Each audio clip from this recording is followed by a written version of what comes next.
ધોરણ 10 વિષય SS સામાજિક વિજ્ઞાન પ્રકરણ 10 ભારત કૃષિ ભારતની ખેતી તેમાં આજે આપણે ભણવાના છે પ્રસ્તાવના, કૃષિના પ્રકારો, કૃષિની પદ્ધતિઓ અને ભારતની કૃષિ પેદાશો. પ્રાચીન કાળથી કૃષિ ભારતના મોટાભાગના લોકોની આર્થિક પ્રવૃત્તિ રહી છે અને આજે પણ ભારતની અર્થવ્યવસ્થાની એક મુખ્ય આધાર પ્રવૃત્તિ કૃષિ રહી છે. ખેતી એ ભારતનું એકમાત્ર મહત્ત્વનું સંસાધન છે. શ્રમ શક્તિના લગભગ 60% જેટલા લોકો ખેતીમાં જોડાયેલા છે. ભારતના લોકોને મોટા ભાગે માત્ર ખોરાક પૂરો પાડવા ઉપરાંત ઉદ્યોગો માટે વિવિધ પ્રકારનો કાચો માલ પણ ખેતીમાંથી જ આપણને મળતો હોય છે. રાષ્ટ્રીય ઉત્પાદનમાં કૃષિનો લગભગ 22% જેટલો હિસ્સો ખેતીનો છે. નિકાસમાં પણ ખેતી પાકો અને ખેત પેદાશોનો લગભગ 18% હિસ્સો રહ્યો છે. નિકાસ એટલે જે ઉત્પાદન આપણા ભારતમાં થયું છે અને એને વિદેશમાં મોકલવામાં આવે છે એને નિકાસ કહેવામાં આવે છે. અને આયાત એટલે વિદેશમાં ઉત્પાદન થયું છે અને ભારતમાં આવે છે એને આયાત કહેવામાં આવે છે.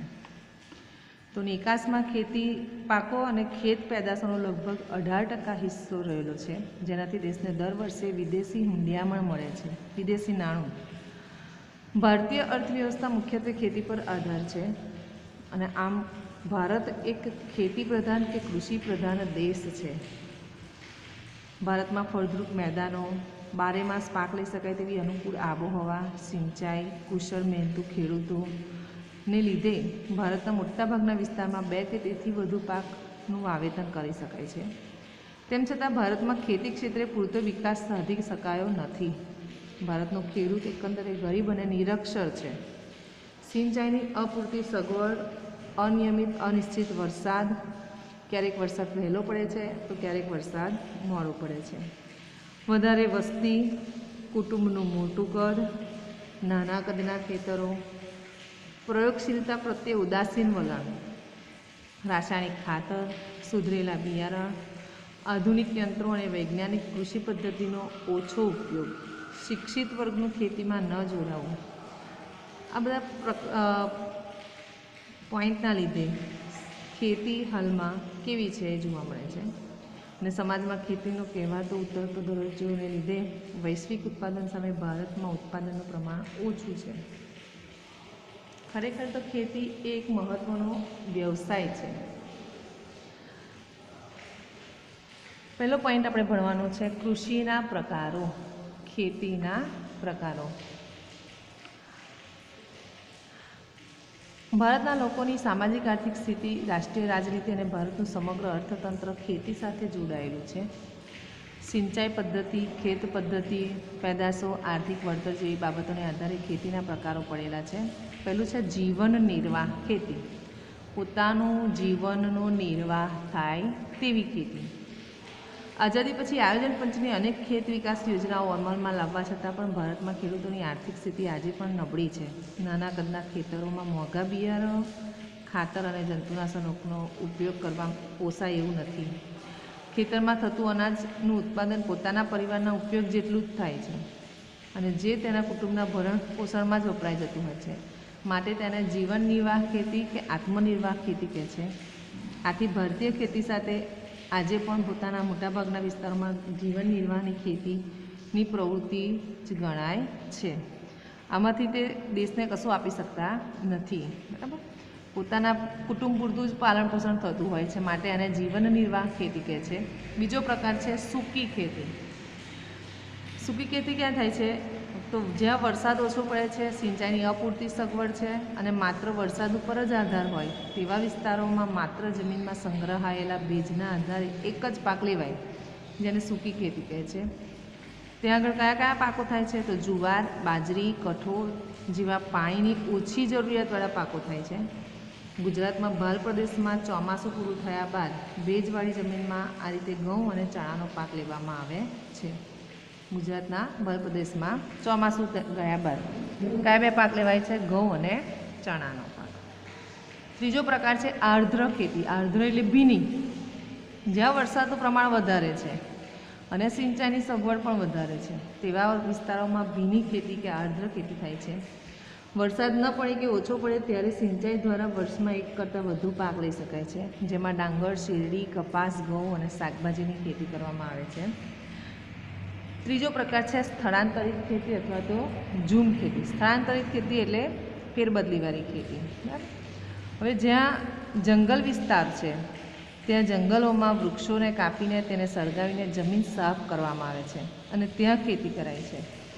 હવે એ જમીન કેવી હોય છે કે 2 કે 3 વર્ષ સુધી ફળદ્રુપ હોય છે. 2 કે 3 વર્ષ સુધી ત્યાં ખેતી થાય છે.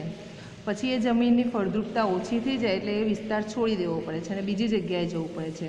તેને સ્થળાંતરિત ખેતી અથવા તો ઝૂમ ખેતી કહેવામાં આવે છે. આ ખેતીમાં ધાન્ય પાકો, શાકભાજી થતી હોય છે અને આ ખેતીમાં ઉત્પાદનનું પ્રમાણ ઓછું હોય છે, ખૂબ જ ઓછું હોય છે. બરાબર. પાંચમો પ્રકાર છે બાગાયતી ખેતી. બાગાયતી ખેતી એક ખાસ પ્રકારે થતી ખેતી છે. એમાં રબર, ચા, કોફી, કોકો, નાળિયેર ઉપરાંત સફરજન, કેરી, સંતરા, દ્રાક્ષ, આંબળા, લીંબુ, ખારેક કે અથવા તો ખલેલા વગેરે ફળોની ખેતી. હવે આ બધી ખેતી એવી છે કે જ્યાં માવજતની ખૂબ જ જરૂર પડે છે અને આ ખેતીમાં વધારે મૂડીનું રોકાણ કરવું પડે છે. તેમાં ખૂબ જ કુશળતાની જરૂર પડે છે. ટેકનિકલ જ્ઞાન, યંત્ર સાધન સામગ્રી, ખાતર, સિંચાઈ, પરિરક્ષણ, સંગ્રહણ અને પાછું પરિવહન છેલ્લે ત્યાં સુધીની સુવિધાની જરૂરિયાત ઊભી થાય છે. બાગાયતી ખેતી સૌથી મોંઘી, અઘરી અને સાક્ષર વ્યક્તિ જ આ ખેતીમાં સારો એવા પાક લઈ શકે છે. છઠ્ઠો પ્રકાર છે સઘન ખેતી. જ્યાં સિંચાઈની સુવિધા વધી છે ત્યાં રાસાયણિક ખાતરો, કીટનાશકો, વિવિધ પ્રક્રિયામાં યંત્રોના વ્યાપક ઉપયોગથી ખેતીમાં યાંત્રિકરણ આવી ગયું છે. યાંત્રિકરણ આવવું જોઈએ એટલે નવા યંત્ર સાધન સામગ્રીઓનો ઉપયોગ થવા લાગ્યો છે. આ પ્રકારે થતી ખેતીને સઘન ખેતી કહે છે અને આ ખેતીમાં રોકડિયા પાકોનું વાવેતર થતું હોય છે. અહીં હેક્ટર દીઠ ઉત્પાદનમાં ખૂબ જ વધારો થયો છે અને આ પ્રકારની ખેતી હેઠળનો વાવેતર વિસ્તાર સતત વધતો જાય છે. આ ખેતીમાં આર્થિક વળતરને મહત્ત્વ અપાતું હોવાથી તેને વ્યાપારી ખેતી પણ કહેવામાં આવે છે. પરીક્ષામાં પૂછાશે કે વ્યાપારી ખેતી કઈ ખેતીના પ્રકારમાં આવે છે, તો સઘન ખેતી, કારણ કે એમાં સૌથી વધારે આર્થિક વળતરને મહત્ત્વ અપાયું છે. હવે આપણે ભણવાની છે કૃષિ પદ્ધતિઓ. અત્યાર સુધી આપણે એની પ્રસ્તાવના, કૃષિના 6 પ્રકાર, આત્મનિર્વાહ અથવા જીવન નિર્વાહ ખેતી, સૂકી ખેતી, આર્દ્ર ખેતી, સ્થળાંતર ખેતી, બાગાયત ખેતી અને સઘન ખેતી ભણી ગયા. હવે આપણે કૃષિની પદ્ધતિઓ ભણવાની છે. તેમાં સજીવ ખેતી, ટકાઉ ખેતી અને મિશ્ર ખેતી એ ભણવાની છે. પહેલી છે સજીવ ખેતી. જે પ્રમાણે રાસાયણિક ખાતર, કીટનાશકનો વપરાશ થઈ રહ્યો હતો તેનાથી રાસાયણિક નુકસાનકારક અસરોને લીધે ધીરે ધીરે વળતા લાગી છે. અનાજ, શાકભાજી, ફળોમાં રસાયણો અને જંતુનાશક હાજરીને લીધે લોકોની સ્વાસ્થ્ય ઉપર ખરાબ અસર થઈ છે અને પર્યાવરણને પણ નુકસાન થયું છે. હવે રાસાયણિકથી આ પર્યાવરણને, વ્યક્તિના સ્વાસ્થ્યને નુકસાન કરતું હોવાથી હવે બધા સજીવ ખેતી તરફ વળ્યા છે. જમીનની ઉત્પાદકતા અને ફળદ્રુપતા ઘટવા લાગી છે, જેના લીધે પાકનું ઉત્પાદન અને ગુણવત્તા પણ ઘટી ગઈ છે. હવે સજીવ ખેતી એટલે એવી ખેતીની પદ્ધતિ કે જેમાં યુરિયા કે બીજા કોઈપણ પ્રકારના રાસાયણિક ખાતરો અને જંતુનાશકોનો ઉપયોગ કરવામાં આવતો નથી. પાકના પોષણ માટે કઈ વસ્તુ વાપરવામાં આવે છે, તો છાણિયું ખાતર, અળસિયાનું ખાતર, કમ્પોસ્ટ ખાતર અને પાક સંરક્ષણને માટે ગૌમૂત્ર, લીમડાનું દ્રાવણ અને છાશનો ઉપયોગ થાય છે. જ્યારે કોઈ પાક લીધો હોય અને છાણિયા ખાતરથી એ પાકનું ઉત્પાદન થયું છે કે અળસિયાના ખાતરથી પાકનું ઉત્પાદન થયું છે અને એ પાકમાં જ્યારે પાક થઈ ગયો છે ઊભો પાક અને એમાં જીવાત પડે તો આ 3 વસ્તુનો ઉપયોગ થાય છે. ગૌમૂત્ર એટલે ગાયનું મૂત્ર, લીમડાનું દ્રાવણ અને છાશ, ખાટી છાશનો ઉપયોગ કરવામાં આવે છે કે જેથી કરીને કીટકો નાશ પામે છે અને આને જ સજીવ ખેતી કહેવામાં આવે છે. સજીવ ખેતી એટલે જૈવિક ખેતી અને તેના પેદાશો પોષણયુક્ત હોય છે. એમાં કુદરતી સ્વાદ, મીઠાશ અને સુગંધ પણ હોય છે અને ખનિજ, વિટામિન, જીવનશક્તિ આપતા તત્વો પણ જોવા મળે છે. જૈવિક પેદાશોને અત્યારે ખૂબ જ માંગ છે એટલે ખેડૂતને વળતર પણ સારું મળે છે. સજીવ ખેતી પર્યાવરણ અને માનવના સ્વાસ્થ્ય માટે ખૂબ જ સારી એવી ખેતી છે. બીજા પ્રકારની ખેતી છે તે ટકાઉ ખેતી. આ ખેતીમાં જમીનની ફળદ્રુપતા લાંબા સમય સુધી જળવાઈ રહે તે માટે પાકની ફેરબદલી કરવામાં આવે છે. પોષણ માટે રાસાયણિક ખાતરનો ઉપયોગ પૂરતો જ કરવામાં આવે છે. કીટક અને નીંદણ નિયંત્રણ માટે જંતુનાશકને બદલે જૈવિક નિયંત્રક, જળ સંરક્ષણ વગેરે બાબતની ખાસ કાળજી લેવામાં આવે છે. ત્રીજો પ્રકાર છે મિશ્ર ખેતી. બંને પ્રકારમાં આ પ્રકારની ખેતીમાં પશુપાલન, મરઘા બતકા ઉછેર, મધમાખી ઉછેર, મત્સ્ય ઉછેર જેવી પ્રવૃત્તિ કરવામાં આવે છે. ભારતની કૃષિ પેદાશો. ભારતની કૃષિ પેદાશોમાં 3 પેદાશો આપણે જોવાની છે. ખરીફ પાક એટલે ચોમાસામાં લેવામાં આવતા પાક, રવિ પાક એટલે શિયાળામાં લેવામાં આવતા પાક, અને ત્રીજો પ્રકાર છે જાયદ પાક એટલે ઉનાળાની ઋતુમાં લેવામાં આવતા પાક. ખરીફ પાક, રવિ પાક અને જાયદ પાક. તો ભારતમાં ઋતુ પ્રમાણે 3 પાકની વહેંચણી થઈ છે.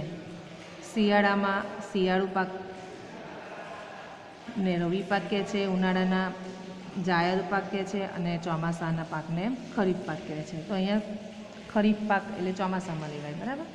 તો એ સમયમાં જૂન જુલાઈની ઓક્ટોબર નવેમ્બર સુધીનો આ સમયગાળો ગણાય છે. તેમાં ડાંગર, મકાઈ, જુવાર, બાજરી, કપાસ, તલ, મગફળી, મગ, મઠ વગેરે ખરીફ પાક લઈ શકાય છે. શિયાળામાં લેવામાં આવતા પાકને રવિ પાક કહે છે. આ પાકનો સમય ઓક્ટોબર નવેમ્બરથી માર્ચ એપ્રિલ સુધીનો હોય છે. તેમાં ઘઉં, ચણા, જવ, સરસવ, રાયડો, અળસી જેવા રવિ પાક લેવામાં આવે છે. ઉનાળામાં લેવામાં આવતા પાકને જાયદ પાક કહેવાય છે અને આ પાકનો સમય માર્ચથી જૂન સુધીનો હોય છે. ડાંગર, મકાઈ, મગફળી, તલ, બાજરી, તરબૂચ, કાકડી, શક્કરટેટી વગેરે જાયદ પાક છે. તો મિત્રો અત્યારે જે પાક લેવાય છે એ કયા લેવાતા હશે? ખરીફ પાક, બરાબર. કયા મહિનાથી ચાલુ થઈ ગયા છે? જૂન જુલાઈથી. તો ખરીફ પાક ક્યાં સુધી ચાલશે? ઓક્ટોબર નવેમ્બર સુધી. ખાસ આટલું યાદ રાખજો. અને આ પાઠમાં તમારે કૃષિના પ્રકારોનો ટૂંકમાં પરિચય આપો તે પ્રશ્નના જવાબ લખવાના છે અને 6 એ 6 પ્રકારોની માહિતી લખવાની છે. અસ્તુ.